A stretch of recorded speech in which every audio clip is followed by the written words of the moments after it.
నమస్కారం అండి. ఈరోజు మేము కొన్ని న్యూస్ పేపర్లోని వార్తలు చూసుకుంటే, తుపాకీ గురిపెట్టి ఒప్పుకోమన్నారు గులకరాయి కేసులో నిందితుడు సతీష్ రెడ్డి. నెల్లూరు జిల్లా నుంచి బెయిల్పై విడుదల. కోడికత్తి 2 చేయాలనుకున్నారు న్యాయవాది. చూడండి పాపం. నెక్స్ట్, స్థానికులకు అంతరాలయ దర్శనము ప్రతి మంగళవారం అరగంట సేపు అవకాశము. సాయంత్రం 5 నుంచి 5:30 గంటల వరకు. గుర్తింపు కార్డు సాంప్రదాయ దుస్తులో రావాలి. యాదగిరిగుట్ట నరసింహుడి గుడిలో పాత ఆచారాల పునరుద్ధరణకు చర్యలు. గుట్టపై భక్తులకు నిద్ర చేసేందుకు ఏర్పాట్లు. 15 నుంచి కొండపై ప్లాస్టిక్ నిషేధము. డ్రైవర్ మద్యం మత్తులో 2 ప్రాణాల బలి. ఔటర్పై కారు ఆపి నిలబడి ఉన్న వారిని ఢీకొట్టిన ట్యాంకరు. 2 దుర్మరణం, మరొకరికి గాయాలు. దక్షిణ భారతదేశంలో కుండపోతలే. ఉత్తరాదికి ఎండల నుంచి ఉపశమనము. గణనీయంగా పడిపోయిన ఉష్ణోగ్రతలు. మరింత చురుగ్గా ఋతుపవనాలు. మా అమ్మను బతికించండి. బ్లడ్ క్యాన్సర్తో బాధపడుతున్న తల్లి చికిత్సకు తనయుడు ఆరాటము. 30 లక్షల వరకు అవుతుందని బసవతారక వైద్యులు.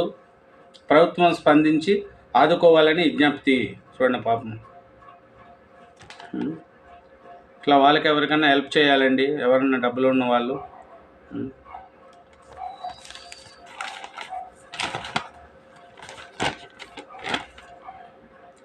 తెలంగాణ మరింత అభివృద్ధి సాధించాలి. భిన్న సంస్కృతులకు నెలవు తెలంగాణ. రాష్ట్రపతి అంటున్నారు. రాష్ట్ర అభివృద్ధికి నిరంతరం కట్టుబడి ఉన్నాము ప్రధానమంత్రి మోడీ గారు. కేసీఆర్ కుర్చీ ఖాళీ. అసెంబ్లీ రాష్ట్ర ఆవిర్భావ ఉత్సవాల్లోనూ అంతే. ప్రభుత్వం ఆహ్వానించిన హాజరుకాని వైనం. మాజీ సీఎం కేసీఆర్ కూర్చోవడానికి ఏర్పాటు చేసిన సోఫా ఖాళీగా పెట్టినారు, రాలేదని. 2004లోనే తెలంగాణ ఇస్తానని చెప్పా. రేవంత్ నేతృత్వంలో గ్యారంటీల అమలు. వీడియో సందేశంలో సోనియా గాంధీ. మోకాలు ఎత్తున్నోడు చెప్తే తెలంగాణ కోసం పుట్టిన పార్టీ ఇది. అధికారం ఉన్నా లేకున్నా ప్రజల కోసం పనిచేస్తాము కేసీఆర్. నెక్స్ట్, రాష్ట్రాలు రెండైనా తెలుగువారంతా ఒకటే. 10 కోట్ల తెలుగు జాతి మేటుగా ఎలగాలి చంద్రబాబు నాయుడు. తెలుగు రాష్ట్రాలు ఏర్పడి ఆదివారం నాటికి 10 ఏళ్ళు అయిందని, రాష్ట్రాలు రెండైనా తెలుగు ప్రజలంతా ఒకటేనని టీడీపీ అధినేత చంద్రబాబు నాయుడు పేర్కొన్నారు. 10 కోట్ల మంది తెలుగు వాళ్ళు ఒకటేనని, 2 రాష్ట్రాలైనా ఏర్పడినాయి కానీ ప్రజలంతా ఒకటేనని చంద్రబాబు నాయుడు గారు చెప్పారండి. రేవంత్ జాక్పాట్ ముఖ్యమంత్రి కేటీఆర్.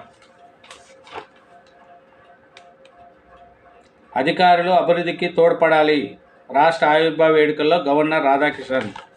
గాంధీ భవన్లో దశాబ్ద ఉత్సవాలు. పాల్గొన్న డిప్యూటీ సీఎం భట్టి, మంత్రులు. ఎన్టీఆర్ భవన్, సిపిఐ కార్యాలయంలో వేడుకలు. అమరుల ఆత్మ సంక్షోభిస్తూనే ఉంది. అమరుల ఆత్మ సంక్షోభిస్తూనే ఉంది. ఉద్యమ ఆకాంక్ష సాధన కోసం పోరు చేస్తాము. బండి సంజయ్ గారండి. ఆర్టీసీలో త్వరలో 3000 పోస్టుల భర్తీ. రాష్ట్ర ఆవిర్భావ వేడుకల్లో సంస్థ ఎండి సజ్జనార్. నాకు అన్యాయం జరిగింది. ఉద్యమకారుడు మూల్య సంజీవ్ అర్ధనగ్న నిరసన. సోనియా గాంధీకి పాలరాతితో గుడి. సిరిసిల్ల జిల్లా ఎల్లారెడ్డిపేట మాజీ సర్పంచ్ నిర్మాణము.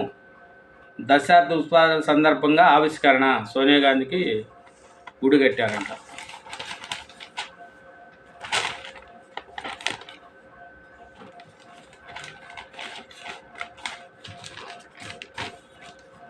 వచ్చే నెల 7 నుంచి ఆషాఢ బోనాలు. గోల్కొండ బోనాలతో ఉత్సవాల ప్రారంభము. ఘనంగా నిర్వహించేలా ప్రణాళికలు. గాజుల అంజయ్య. ఎగ్జిట్ పోల్స్తో ఆశల పల్లికలో కమలము. అమరవీరులకు తొలి మలిదశ